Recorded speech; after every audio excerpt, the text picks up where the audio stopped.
অনূর্ধ্ব-20 নারী এশিয়ান কাপে গ্রুপ পর্বে নিজেদের শেষ ম্যাচে ভিয়েতনামের বিপক্ষে মঙ্গলবার মাঠে নামবে বাংলাদেশ।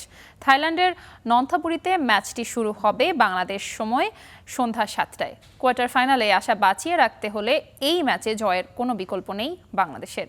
বিস্তারিত জানাচ্ছেন ইয়াসির আরাফাত সবুজ। প্রথম ম্যাচে থাইল্যান্ড আর দ্বিতীয় ম্যাচে চীনের বিপক্ষে হেরেছে বাংলাদেশ অনূর্ধ্ব-20 নারী দল। পয়েন্ট খাতায় খুলতে পারেনি তারা, কিন্তু এখনও আফিদা সাগরিকাদের সুযোগ আছে কোয়ার্টার ফাইনালে যাওয়ার। 3 গ্রুপের তৃতীয় হওয়া দলগুলোর মধ্যে সেরা 2-এ থাকা দল পাবে পরের ধাপে যাওয়ার সুযোগ।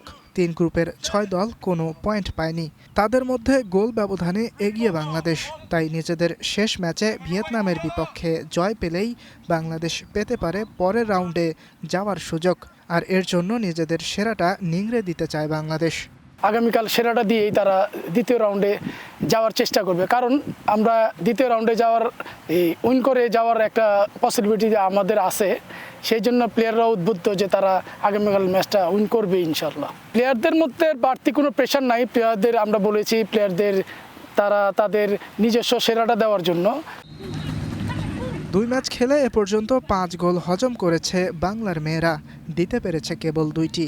তাই শেষ ম্যাচে বেশি গোল করতে ফিনিশিং নিয়ে কাজ করছে দল। কালকে একটা ভালো ম্যাচ আছে ভিয়েতনামের বিপক্ষে, তো ওই ম্যাচে আমরা জেতার চেষ্টা করব।